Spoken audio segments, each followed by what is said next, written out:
Santiago capítulo 4. Mientras tanto, vamos a estar leyendo del 1 al 10. En el verano nuestro hermano Joseli, cuando yo estaba de vacaciones, estuvo predicando precisamente los versículos anteriores a esto. Así que si alguien quiere como establecer una conexión allí, esa predicación está en la página de YouTube de la iglesia. Yo voy a saltar ahora a capítulo 4, versos 1 al 10. Versos 1 al 10. He puesto como nombre a esta predicación confrontando el pecado de la iglesia. No debemos idealizar a las iglesias del Nuevo Testamento.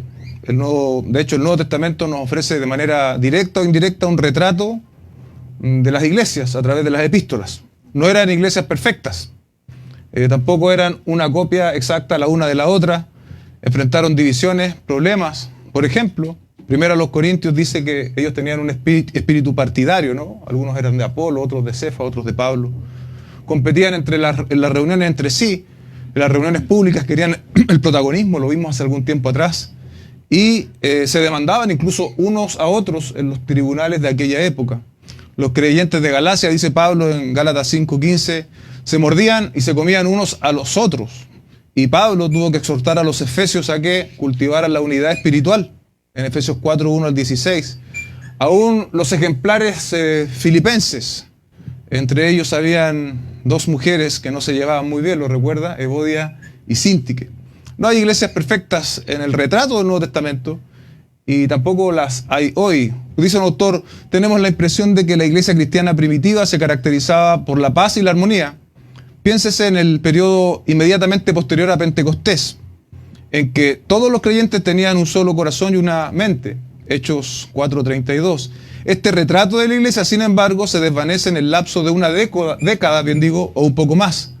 Los destinatarios de la epístola de Santiago luchan, tienen reyertas, batallas, están llenos de deseos egoístas que los empujan hacia el pecado, tal como lo expresa este autor bíblico en el capítulo 4. Vamos a dar lectura entonces desde el versículo 1 al 10. Dice, ¿de dónde vienen las guerras y los conflictos entre ustedes? ¿No vienen de las pasiones que combaten en sus miembros? Ustedes codician y no tienen, por eso cometen homicidio. Son envidiosos y no pueden obtener, por eso combaten y hacen guerra. No tienen porque no piden. Piden y no reciben, porque piden con malos propósitos, para gastarlos en sus placeres. Oh, almas adúlteras, ¿no saben ustedes que la amistad del mundo es enemistad hacia Dios? Por lo tanto, el que quiere ser amigo del mundo se constituye enemigo de Dios. ¿O piensan que la Escritura dice en vano, Dios celosamente anhela el Espíritu que ha hecho morar en vosotros? Pero Él da mayor gracia, por eso dice, Dios resiste a los soberbios, pero da gracia a los humildes. Por tanto, sométanse a Dios, resistan pues al diablo y huirá de ustedes. Acérquense a Dios y Él se acercará a ustedes. Limpien sus manos, pecadores, y ustedes, los de doble ánimo, purifiquen sus corazones. Aflíjanse, lamentense y lloren, que su risa se convierta en lamento y su gozo en tristeza. Humíllense en la presencia del Señor y Él los exaltará. Padre, hemos leído tu palabra. Te pedimos esta mañana que tú puedas hablarnos, Señor, que nuestros sentidos espirituales, por así decirlo, estén permeables, Señor, a lo que tú has revelado en tu Escritura, Señor, y que hoy enfrentaremos, Señor, como iglesia local. Te lo pedimos en el nombre del Señor Jesucristo. Amén y amén. Le he puesto de manera figurativa, ¿no? Un poco describiendo la situación de los primeros versículos. A este primer punto, una verdad sin anestesia. Santiago plantea la pregunta, ¿de dónde vienen las guerras y los conflictos entre ustedes? Que él mismo pasa a responder con otra pregunta, pero esta pregunta es una pregunta retórica, es decir, la misma pregunta contiene la respuesta. Dice, ¿no vienen de las pasiones que combaten en sus miembros? De allí precisamente es que es el origen, ¿no?, de esas guerras y conflictos. Ahora, estas palabras guerras y conflictos no son necesariamente iguales, no es que el autor quiera enfatizar un mismo término. Guerras son términos militares con connotaciones levemente diferentes, estas dos palabras. La primera, guerra, se refiere a una campaña militar completa, es decir, un grupo grande de soldados, mientras que la segunda se refiere más bien a una batalla individual.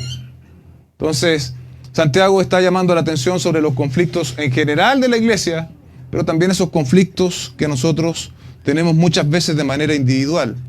Había en efecto guerras que abarcaban a toda la congregación o parte de ella, y habían conflictos también personales en estos creyentes. Guerras y conflictos, hermanos, que también nosotros experimentamos de manera personal y también, por qué no decirlo, también de manera congregacional. ¿Cuál es su origen?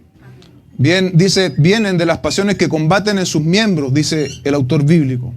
¿Las pasiones qué son? Esto me llamó la atención al estudiarlo, porque incluso nosotros cuando hablamos de pasiones, yo he escuchado en más de alguna oportunidad pasión por el Señor. Sin embargo, la palabra pasión en el Nuevo Testamento siempre tiene, en las tres partes que se nombra, siempre tiene una connotación negativa. Dice pasiones, esta palabra griega es de donde nosotros obtenemos el término de hedonismo. Significa pasión por la glorificación personal, placer, oposición, y esto es llamativo, a cualquier costo. A cualquier costo. Este término es utilizado únicamente, como dije yo recién, 3 veces en el Nuevo Testamento, y en esas 3 veces siempre tiene una connotación negativa. Entonces es un término que no necesariamente es el más útil para utilizarlo cuando estamos hablando en términos, en términos positivos. Es llamativo este uso, ¿sí?, de la palabra pasiones. Pasiones o malos deseos, dice Santiago, que combaten ¿dónde? En nuestro interior. Es decir, estamos hablando de una lucha interna que se da en nuestros miembros. Nuestros cuerpos físicos no son necesariamente malos, ni son la fuente del mal, sino que más bien son el campo de batalla de la maldad. Ahí es donde se está llevando a cabo esta guerra, por así decirlo. El apóstol Pablo le dice a los romanos en capítulo 7, versos 22 y 23, porque en el hombre interior me deleito con la ley de Dios. Con la ley de Dios, con la palabra. El hombre nacido de nuevo se deleita, encuentra deleite en la Escritura. Pero mire, el verso 23 establece un contraste absoluto. Dice, porque hay otra ley en mis miembros de mi cuerpo, que hace guerra contra la ley de mi mente y que me hace prisionero de la ley del pecado, que está ¿dónde? En mis miembros. Es la misma lucha que está retratándonos Santiago. Hemos sido ciertamente liberados del poder del pecado y de la condena del pecado. Sin embargo, aún existe en nosotros este remanente, este efecto residual del pecado. Y no debemos dar la batalla por perdida y entregarnos de rienda suelta a los pecados, ¿no?, a los deseos pecaminosos. Pues es una batalla diaria que se libra, que la llevamos adelante con herramientas espirituales. Otra vez, citando a Pablo en Romanos 6, capítulo 12, verso 14, dice, por tanto no reina el pecado en su cuerpo mortal, para que ustedes no obedezcan a sus lujurias, ni presenten los miembros de su cuerpo, escuche bien, al pecado como instrumentos de iniquidad, sino preséntense ustedes mismos a Dios como vivos entre los muertos, y sus miembros a Dios como instrumentos de justicia. Esta área donde se libra esta batalla, para nosotros los creyentes, debe ser presentada entonces como instrumentos para la justicia. Pero el pecado no tendrá dominio sobre ustedes, pues no están bajo la ley, sino bajo la gracia. El pecado ya no tiene este dominio absoluto en nosotros los creyentes. Finalmente en Efesios capítulo 6, versos 10 y 11 dice, por lo demás, fortalézcanse en el Señor y en el poder de su fuerza. Amén. Allí vamos a encontrar la fortaleza que nosotros naturalmente no tenemos, no gozamos. Pero quienes han nacido por la palabra del Señor tienen esta posibilidad de fortalecerse en el Señor y en el poder de su fuerza. Dice el verso 11, revístanse con toda la armadura de Dios para que puedan estar firmes contra las insidias del diablo. Esto es, en otras palabras, una verdadera guerra, una verdadera lucha en la que nosotros nos encontramos a diario. Y tenemos que saberlas tomar, las armas que Dios nos ha proporcionado, de manera que podamos vencer esa lucha interna que se da en nuestros miembros. Santiago pasa ahora a decir cuáles son las actitudes, qué era lo que estos hermanos en su contexto original estaban haciendo, cuál era el resultado de esas pasiones pecaminosas que estaban combatiendo. Dice el verso 2, ustedes codician y no tienen, por eso cometen homicidio. Son envidiosos y no pueden obtener, por eso combaten y hacen guerra. No tienen porque no piden. Santiago pasa a poner en evidencia, ¿no?, este término codiciar puede entenderse como desear, como poner algo en el corazón. Y en el Nuevo Testamento, otra vez, es una palabra que suele tener una connotación negativa. No es que desear esté mal, no es que las cosas que ellos deseaban eran en sí malas, sino que era que estaban dispuestos para obtenerlas a recurrir a cualquier medio. Es como esa frase que nosotros conocemos, ¿no? El fin justifica los medios. Sabemos que en todo propósito que nosotros nos tracemos como creyentes, los medios para alcanzarlos deben ser medios santos, medios dignos del Señor. No podemos pretender que para elevar nuestra posición económica podamos recurrir a trucos, podamos recurrir a estafas o ese tipo de cosas, sino que debemos conformarnos a lo que el Señor nos ha revelado. Dice el texto, por eso cometen homicidio. Santiago entonces dice que el pecado de la codicia es tan poderoso, por así decirlo, que puede llevar a las personas hasta matar para conseguirlo. Nos preguntamos aquí, yo al menos me lo pregunté, pero ¿significa que estos hermanos estaban literalmente matándose entre ellos producto de la codicia? ¿O más bien una figura que Santiago está usando? Aquí hay algo que Santiago utiliza constantemente y es una herramienta literaria, quiero definirla solamente en razón de un mejor entendimiento, que se llama diatriba. ¿Y qué es una diatriba? Es un estilo de enseñanza que usaban las escuelas filosóficas antiguas y que generalmente lo caracterizaban las preguntas retóricas. ¿Sí? Esa pregunta retórica, esa pregunta que tiene implícita la respuesta. Y también otra cosa que Santiago ha hecho durante lo que ya hemos visto, estos interlocutores imaginarios. ¿Ok? Entonces, en esta diatriba que Santiago está utilizando, está esta exageración para poner de manifiesto, ¿no? Para que sean de mayor claridad para sus oyentes lo grave que es esto. La mayoría de los lectores de Santiago no habían matado a nadie, literalmente, pero estaban expuestos, dice un autor, a maestros violentos. En capítulo 3, versos 13 al 18, quienes consideraban que matar podía ser incluso un medio satisfactorio para obtener justicia y redistribución de las riquezas. Santiago, en su lugar, ¿qué aconseja? La oración. Lo otro, envidiosos. Este término griego, como el término de codicia, es un término neutral, que puede ser usado como celo o como fuerte deseo. Hay un celo positivo también en la escritura, ¿no? La envidia, ese deseo pecaminoso interno de querer lo que otros tienen, nos lleva muchas veces a una lucha sin cuartel. Y como yo dije antes, esa frase, ¿no? Que el fin justifica los medios. Esa era la realidad que Santiago estaba denunciando en sus destinatarios. El verso 3 dice, piden y no reciben, porque piden con malos propósitos, para gastarlo en sus placeres. Respecto de las peticiones, Santiago dice que nuestro problema es la motivación por la cual nosotros estamos pidiendo. Dice, son malos propósitos para gastarlos en sus placeres. A menudo nosotros, ¿qué hacemos con nuestras peticiones de oración?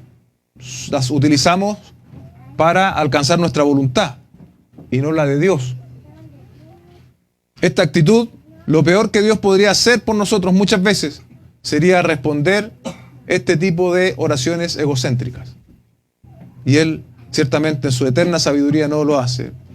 La realidad del hombre contemporáneo, de nosotros como sociedad y como creyentes, no es mejor que la de hace 2000 años cuando este texto fue escrito.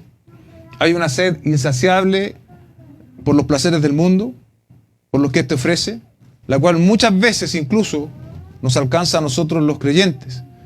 Pensando que ese alcance material, por ejemplo, es el sinónimo de la bendición de Dios. Y ahí usted tiene muchos oidores en el mensaje del Evangelio de la Prosperidad. Es eso lo que ellos predican, que Dios te va a bendecir necesariamente por estar en la fe, de manera material. Si Santiago nos escribiera hoy en día, en términos tecnológicos y literales, yo pienso que nos diría, hermanos, han perdido su GPS en la oración. están absolutamente extraviados en lo que están pidiendo, sus motivaciones son erradas, están desorientados, porque están pidiendo con motivaciones egoístas, porque están pidiendo para satisfacer sus propios placeres.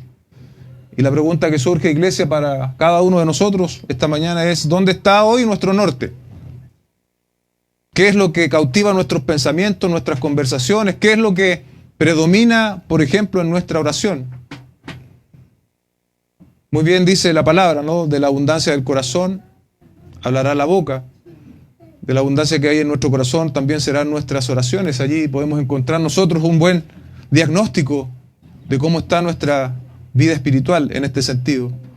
Parece ser que Santiago estuviera describiendo la actitud de los incrédulos.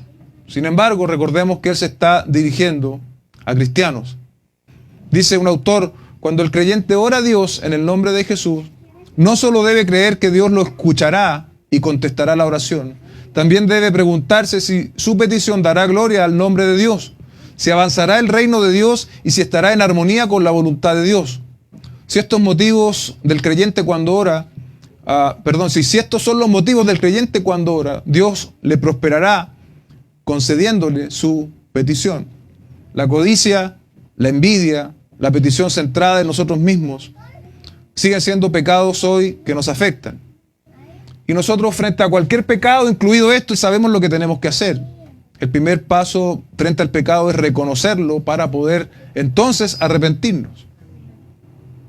Santiago se pone aún más explícito y sin eufemismo, sin suavizar los términos.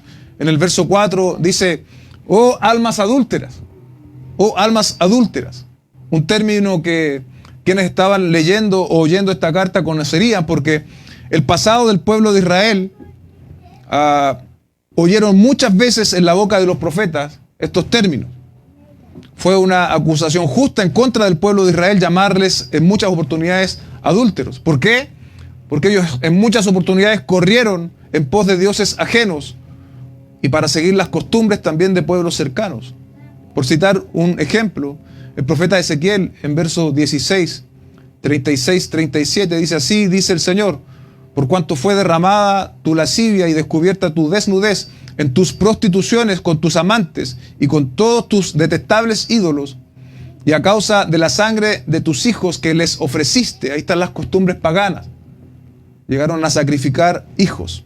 Por tanto, yo reuniré a todos tus amantes con quienes te gozaste, a todos los que amaste y a todos los que aborreciste. Los reuniré de todas partes contra ti y descubriré tu desnudez ante ellos, y ellos verán tu desnudez. Es eso lo que Santiago está evocando. Por eso lo llama adulterio. Dice Wiersbe: la amistad con el mundo se compara con el adulterio. El creyente está desposado con Cristo, Romanos 7:4, y debe serle fiel. Los creyentes judíos que oyeron esta carta entendían que la ilustración del adulterio espiritual, ya que los profetas Ezequiel, Jeremías y Oseas usaron para amonestar a Judá por sus pecados, la tribu de Judá cometió adulterio delante de Dios al adoptar las costumbres pecaminosas de otras naciones y adorar a sus dioses. Ahora, ¿en qué sentido, hermanos, Santiago usa este calificativo para sus destinatarios originales? El problema de ellos no era que estaban siguiendo ídolos mudos, y tal vez algunas costumbres de ellos, y tampoco es nuestro problema hoy día. No creo que nadie en su casa tenga una figura de un santo o de una virgen. No es nuestro problema. Pero con todo sí tenían ídolos. Y el verso siguiente, o la parte que completa el verso, dice: ¿no saben ustedes que la amistad del mundo es enemistad hacia Dios? Ese era el ídolo, bien digo, en el tiempo de Santiago, y sigue siendo hoy para muchos de nosotros también el ídolo con el cual nos enfrentamos.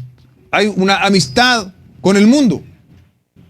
¿Y qué significa mundo en este contexto? Al decir mundo, Santiago se refiere, por supuesto, a la sociedad humana sin Dios. Todo sistema de cosas en esta sociedad es anticristo y anti-Dios. Algo que los destinatarios sabían y que la respuesta es obvia. Incluso nosotros lo instruimos. No podemos ser amigos del mundo y pretender seguir siendo amigos de Dios o estar bien con Dios. Y en ocasiones, amados hermanos, aunque sabemos las respuestas correctas a la luz de lo que Dios nos ha revelado, no siempre vivimos en conformidad a esa verdad. Dice un comentarista: ¿qué esposo permite a su mujer tener una relación ilícita con otro hombre? ¿Y qué pensáis de una mujer que se olvida del amor matrimonial para entrar en una relación adúltera? ¿Cuál piensas que será la reacción de Dios cuando un creyente se enamora del mundo? Dios es un Dios celoso. Él no tolera la amistad con el mundo. Por tanto, dice el texto, el que quiere ser amigo del mundo se constituye enemigo de Dios. En definitiva, Dios no comparte el trono de su corazón, sino que ese trono es de uso exclusivo. ¿Quién quiere vivir en este patrón, queriendo ser amigo del mundo? Luego de oír esta advertencia que el Señor nos hace a través de su palabra, evidencia que tal vez no ha nacido por la palabra de verdad, pues está en un estado característico de quien no está en Cristo.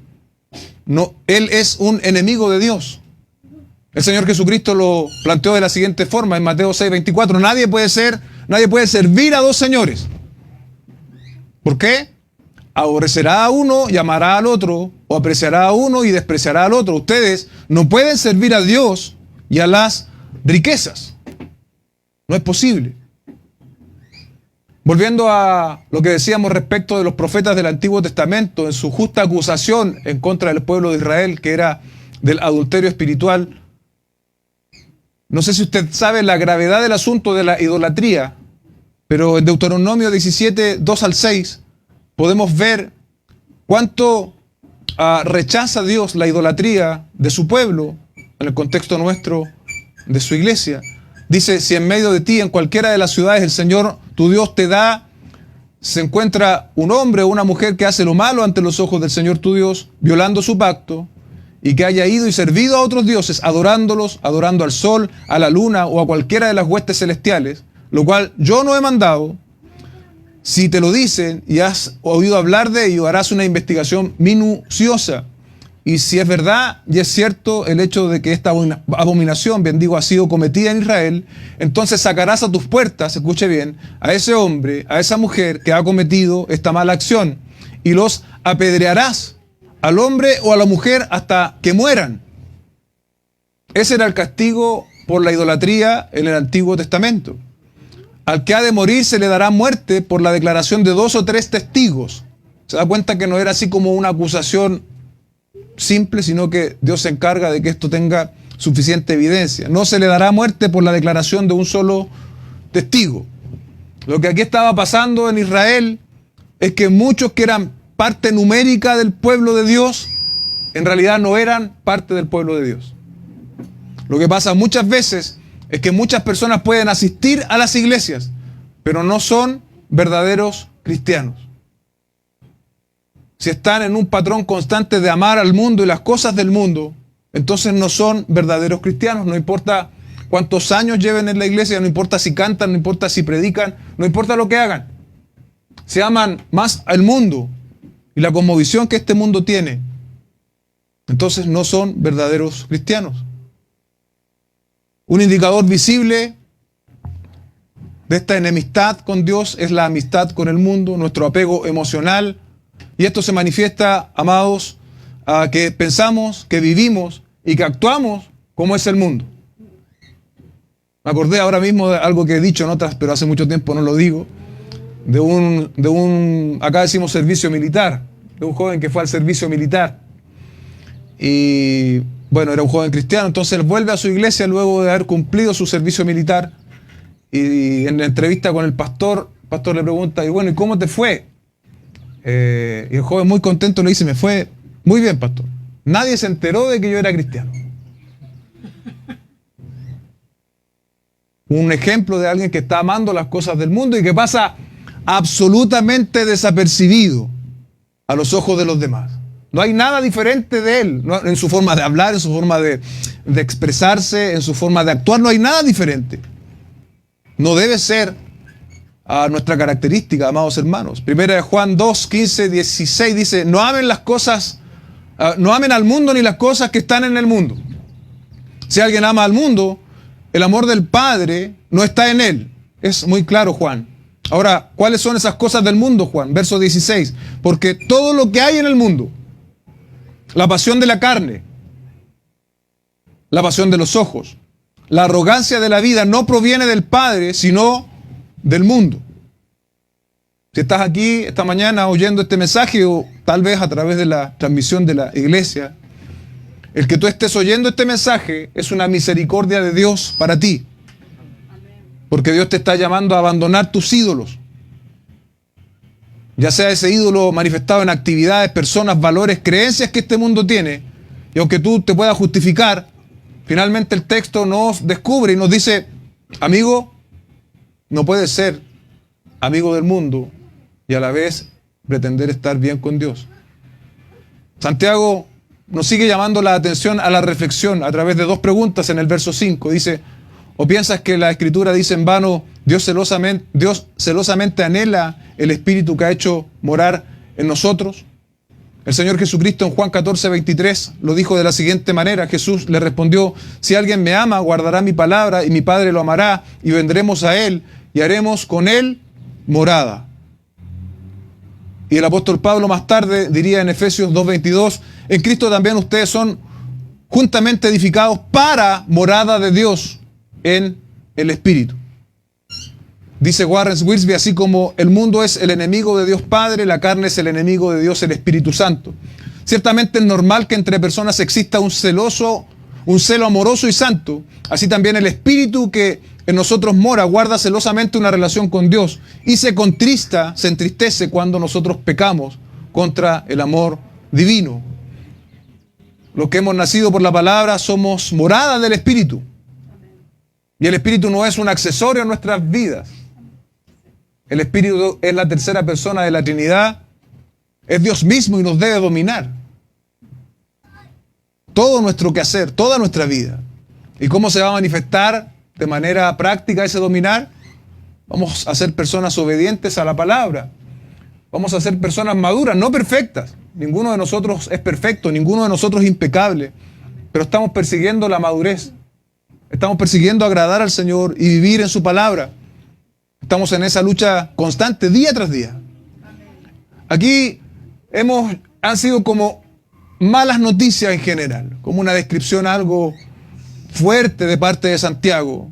Pero aquí también a esta verdad sin anestesia, toda verdad, amados hermanos, siempre debemos darla con gracia. Y Santiago lo sabe. Verso 6. Pero Él da mayor gracia. Son malas noticias, ¿no?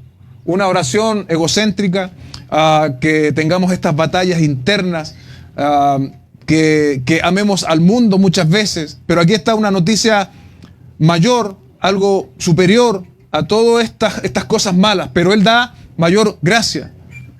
Cada vez que la palabra nos ofrece un pero, suele venir con buenas noticias. Gloria al Señor que Él da mayor gracia, y a pesar de nuestras deficiencias, debilidades y pecados, Él da mayor gracia.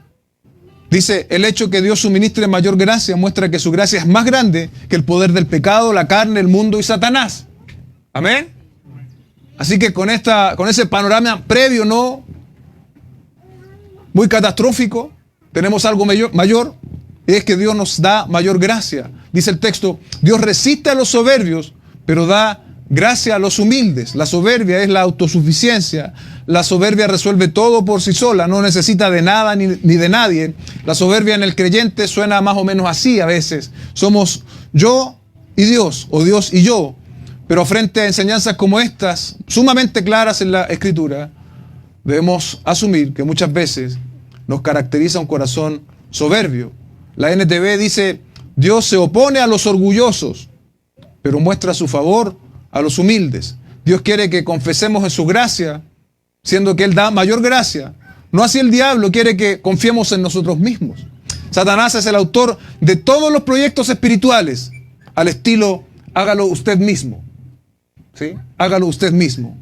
A él le gusta inflar el ego y animar al creyente a hacerlo a su manera. A pesar de que Jesús le había advertido acerca de los planes de Satanás, Pedro cayó en la trampa, sacó su espada y trató de cumplir los planes de Dios a su manera. El resultado fue desastroso. El camino del cristiano, amados hermanos, comienza con un acto de humildad. Ese acto de humildad dice que yo no soy nada y que no puedo hacer nada para ganarme el favor de Dios. Necesito de la obra de Cristo. Pero el camino del creyente se sigue transitando en humildad, porque tenemos que saber que lejos del Señor no podemos hacer nada bueno. Por lo tanto, la humildad es característica de todo nuestro camino. La humildad da espacio a la corrección, la soberbia no. La humildad reconoce que depende de Dios y de otros. La soberbia es autosuficiente. La humildad se da cuenta que aún existe un gran camino por avanzar. La soberbia piensa que ya lo recorrió. La humildad nos enseña a depender unos de otros. La soberbia nos dice que bien podemos solos. La humildad es abrazada por Dios. En cambio, Él rechaza a los soberbios. Somos hombres y mujeres humildes. Entendida esta verdad de este punto número 1, no una verdad sin anestesia, pero con gracia, con esperanza hacia el final, pasamos al segundo punto de esta enseñanza, donde lo que domina el texto son indicaciones que Santiago va a hacer. ¿Qué vamos a hacer después de lo que hemos escuchado? Y aquí entonces se va a manifestar el favor de Dios de manera práctica. La gracia del Señor que nos salvó del justo juicio de Dios nos capacita también para vivir en conformidad a la palabra. Ahí viene en el verso 7 esta palabra, está conectando con lo anterior, ¿no? Dice, por tanto, en vista que el favor de Dios está sobre los humildes y conectado a todo lo que se dice antes, sométanse a Dios. Este es un término militar, someterse, que significa alinearse bajo autoridad.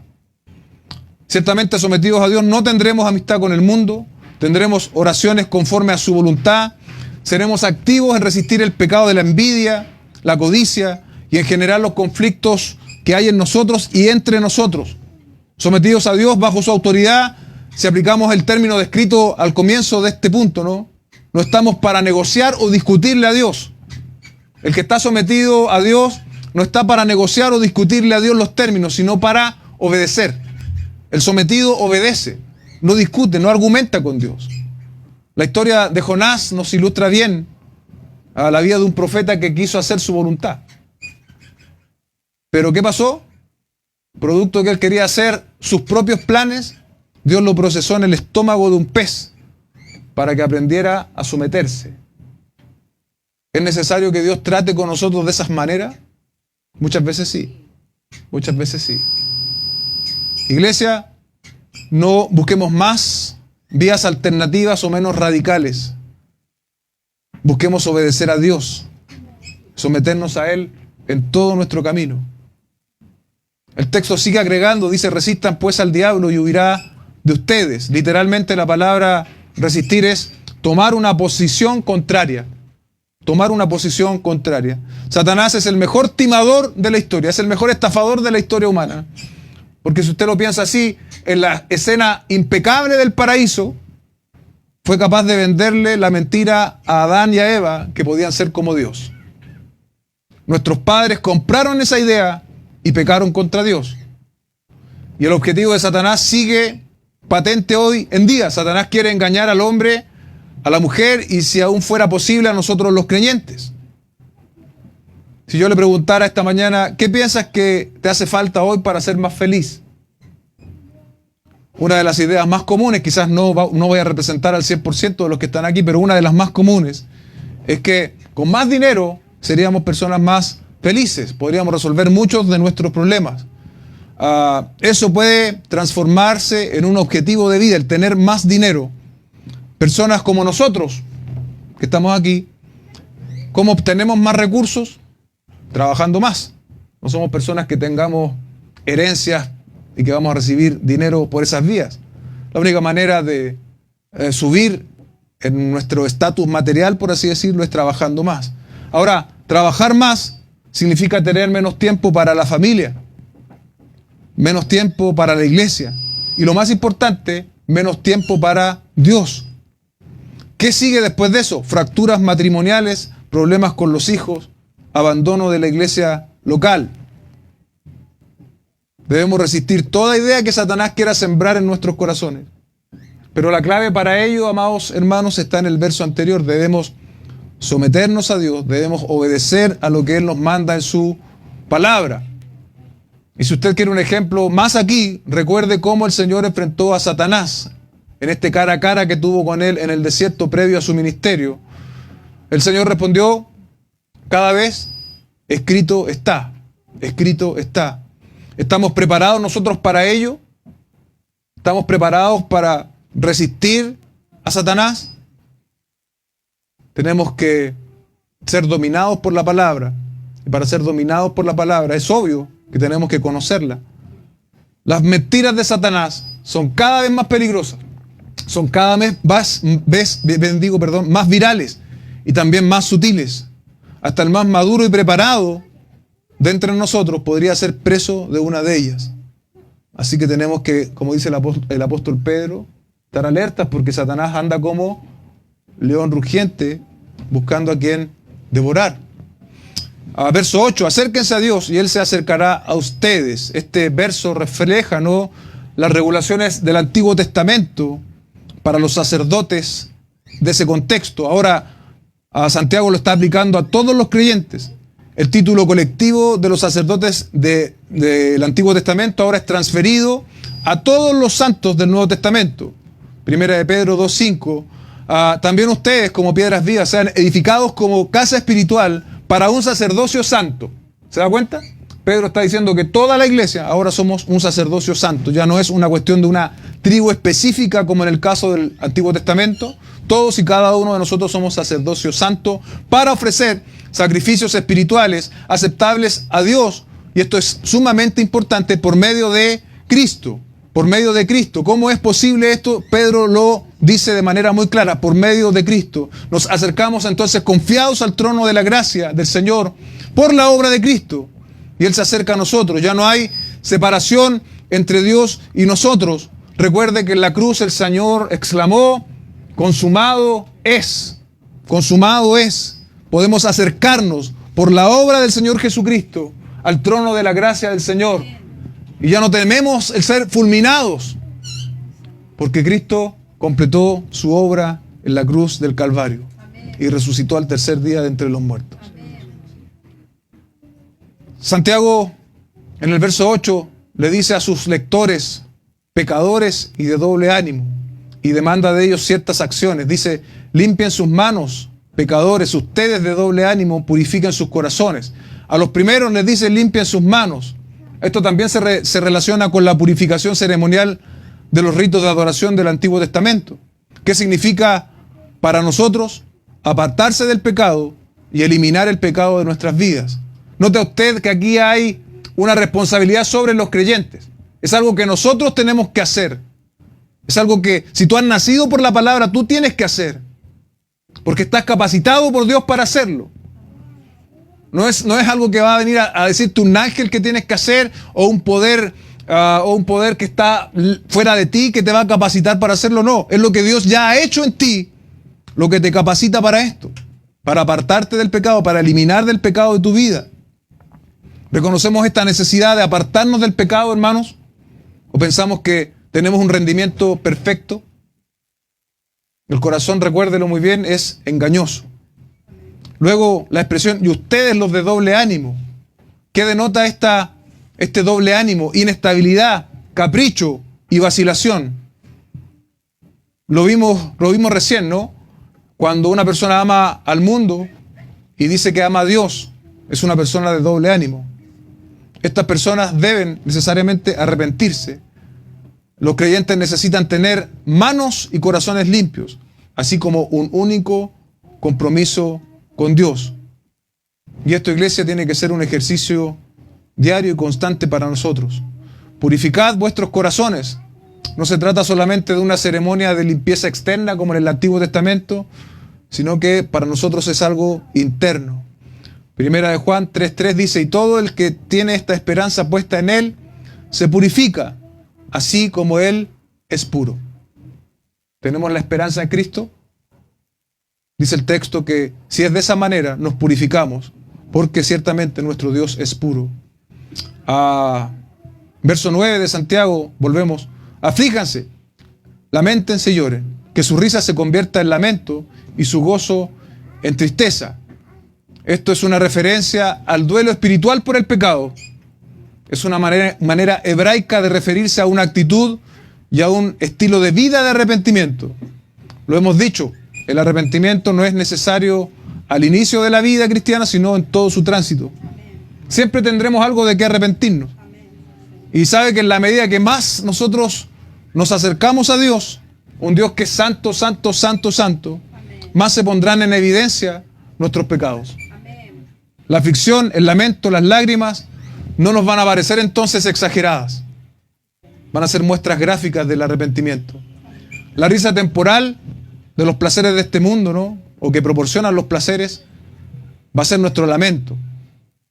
Miraremos en retrospectiva y diremos: Señor, perdóname, porque encontraba gozo en ese pecado que ofendía tu santidad.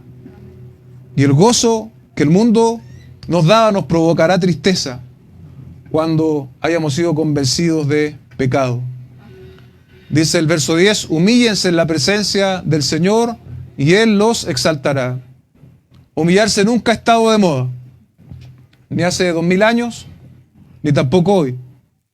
Pero en el reino de Dios, un reino que nosotros ya estamos viviendo, el Señor Jesucristo lo inauguró, será consumado cuando Él vuelva por su iglesia. La humildad en el reino de Dios es una manifestación no negociable. No debería existir un cristiano no humilde. Debemos humillarnos, primero que todo, delante de la presencia del Señor. Y esto lo haremos producto de que le conocemos. Y también denota una actitud de arrepentimiento. Humillaos ante el Señor y Él os exaltará o ensalzará, dice otra traducción.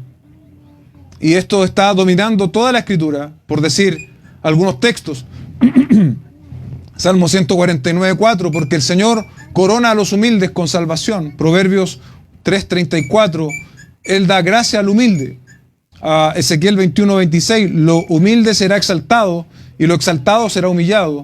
Mateo 23:12, porque aquel que se exalta será humillado y el que se humilla será exaltado. Primera de Pedro 5:6, humillados por tanto bajo la mano poderosa de Dios para que Él los levante. Las Escrituras enseñan que la humildad tiene un aspecto vertical hacia Dios, pero también otro horizontal hacia quienes nos rodean. El creyente que demuestra humildad ante Dios lo demostrará también frente a los demás, dice un autor. La exaltación, para ir terminando, finalmente a la que alude nuestro texto bíblico, es claro que no tiene que ver con lo que ofrece este mundo. En el contexto original buscaban este tipo de exaltación, una exaltación terrenal, una mejora, los placeres de esta vida. Pero eso no tiene nada que ver con lo que Santiago está diciendo. Esta es de tipo espiritual. Esta exaltación es duradera. No está sujeta a las condiciones variables de este mundo, ni del mercado. Una exaltación que solamente Dios puede brindar a quienes están en Cristo. Una exaltación que solamente Dios puede brindar a los que están en Cristo. Una exaltación que va a consumarse en el día final, cuando el Señor mandará a sus ángeles a apartar a los que son sus hijos y a los que no lo son. Para concluir, si seguimos intencionalmente esta enseñanza, amados hermanos, dice el texto que Dios se acercará a nosotros, nos limpiará, nos perdonará, las guerras cesarán y la comunión entre nosotros crecerá. No estaremos más en guerra con Dios ni con nosotros mismos y en consecuencia no estaremos en guerra con los demás. Dice Isaías 32:17, y el efecto de la justicia será paz y la labor de la justicia reposo y seguridad para siempre. Pon el gobierno de tu vida sobre los hombros del Señor y deja que Él sea el príncipe de paz. Isaías 9:6. El Señor nos ayude a poner por obra esta enseñanza. Oremos y demos gracias al Señor. Padre, te doy gracias, a pesar de haber recibido hace poco la noticia de que no contábamos con el lugar. Tú nos permitiste estar aquí, Señor, y te agradecemos por ello. Pero ahora hablando, Señor, directamente de la palabra, un gran desafío para todos los que estamos aquí. Reconocemos que hay muchas de lo que tú has mencionado en tu palabra que es una verdadera lucha para nosotros. Y te pedimos, Señor, que podamos ser receptores de esa gracia que es mayor. Que podamos nosotros responder intencionalmente, Señor. Que no esperemos cosas extraordinarias, sino que el solo hecho de oír tu palabra y de que ella nos indique lo que debemos hacer sea más que suficiente para inclinarnos hacia la obediencia, Señor.